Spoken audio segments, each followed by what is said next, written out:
بسم اللہ الرحمن الرحیم والصلاۃ والسلام علیک یا رسول اللہ۔ ہم مسلمان ہیں اور مسلمان حضور علیہ صلی اللہ علیہ وسلم سے محبت رکھتا ہے، اور جس کے دل میں حضور علیہ صلی اللہ علیہ وسلم کی محبت نہ ہو وہ مسلمان بھی نہیں۔ نبی علیہ الصلوۃ والسلام کی محبت کی نشانی یہ ہے کہ آپ علیہ الصلوۃ والسلام کا ذکر کے خیر کثیر تعداد میں کیا جائے، کثرت سے کیا جائے، درود شریف پڑھا جائے، اور ضروری نہیں ہے کہ درود ابراہیمی جو نماز میں پڑھتے ہیں وہی پڑھا جائے، کوئی سا بھی درود شریف پڑھ لیا جائے، صلی اللہ تعالیٰ علیہ وآلہ وسلم بھی درود شریف ہے وہی پڑھ لیا جائے۔ اور حضرت امام زین العابدین اور رضی اللہ تعالیٰ عنہ کا قول ہے، جو امام سخاوی نے القول البدیع میں نقل فرمایا کہ کثرت سے درود شریف پڑھنا یہ اہل سنت کی علامت ہے۔ حضرت ابو سلیمان دارانی رحمۃ اللہ تعالیٰ علیہ فرماتے ہیں کہ جب تمہیں کوئی حاجت پیش ہو تو اللہ تعالیٰ کی بارگاہ میں دعا کرو، اس سے پہلے درود شریف پڑھو اور پھر دعا کرو، اور آخر میں ایک بار پھر درود پاک پڑھو۔ اللہ تعالیٰ اپنے فضل سے یہ درود شریف پڑھنا تمہارا قبول فرمائے گا، اور وہ کریم ہے کہ تمہارا درود شریف پڑھنا قبول فرمائے گا، لیکن یہ نہیں کرے گا کہ تم نے جو بیچ میں دعا کی ہے وہ قبول نہیں کرے گا، یعنی کہ درود شریف کی برکت سے تمہاری دعا بھی قبول ہو جائے گی۔ حضرت شیخ محمد المہدی الفاسی رحمۃ اللہ تعالیٰ علیہ 1109 سے ہجری میں ان کا وصال ہوا، ان بزرگ کا۔ انہوں نے دلائل الخیرات کی شرح لکھی ہے۔ دلائل الخیرات درود شریف کی دعا ہے، درود شریف کی کتاب ہے، اس کی شرح لکھی ہے۔ اس میں فرماتے ہیں کہ عالم میں یعنی دنیا اور آخر میں جو بھی اللہ کی رحمت کا خزانہ ہے، اللہ کی رحمت ہے، اس کا خزانہ حضور علیہ صلی اللہ علیہ وسلم ہے، اور جس کو بھی جو نعمت ملتی ہے، جو رحمت ملتی ہے، اللہ تعالیٰ کی رحمت یا نعمت جس کو بھی ملتی ہے وہ حضور علیہ صلی اللہ علیہ وسلم کے دست اقدس سے ملتی ہے، آپ ہی کے خزانے سے تقسیم ہوتی ہے۔ امام قسطلانی رحمۃ اللہ تعالیٰ علیہ فرماتے ہیں کہ نبی کریم صلی اللہ تعالیٰ علیہ وآلہ وسلم کی محبت یہ دلوں کی جان ہے،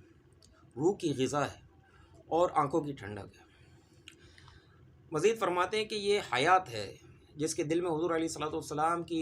محبت نہ ہو وہ مردہ ہے، مردہ، اور یہ وہ نور ہے کہ جس کے دل میں نور نہ ہو وہ اندھیرے سمندروں میں ڈوبا ہوا ہے۔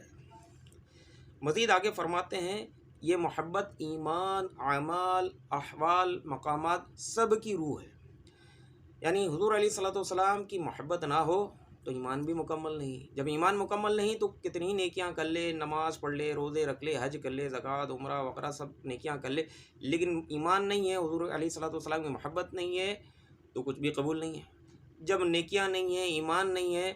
تو پھر جو ولایت کے درجات ہیں، مقامات ہیں، وہ بھی نہیں نصیب ہوں گے۔ کہ یہ ولایت کے مقامات ہوں یا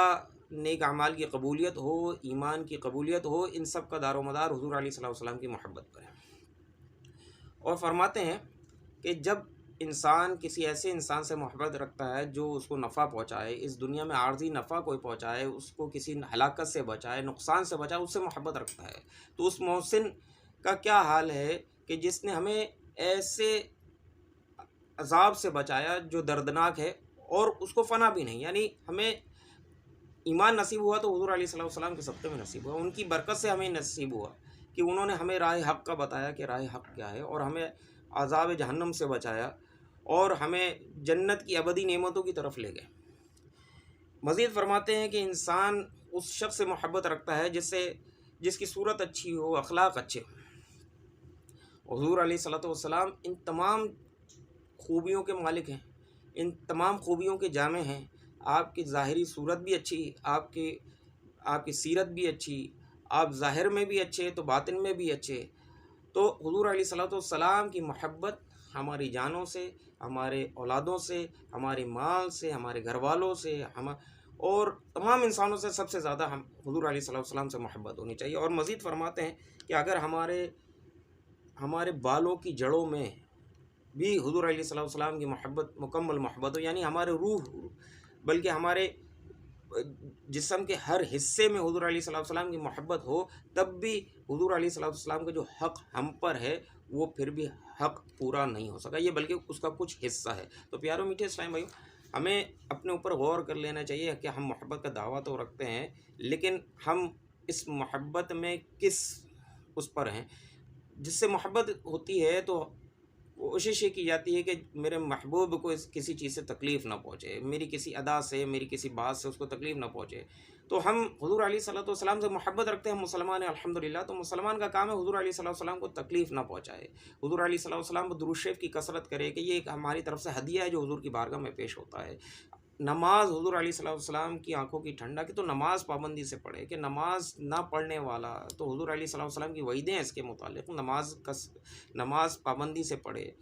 اور درود شریف پڑھے، سنتوں کی اتباع کرے، کہ انشاءاللہ عز و جل اسے حضور علیہ الصلوۃ والسلام کا قرب دنیا میں بھی ملے گا اور آخرت میں بھی ملے گا۔ صلو علی الحبیب صلی اللہ تعالی علی محمد۔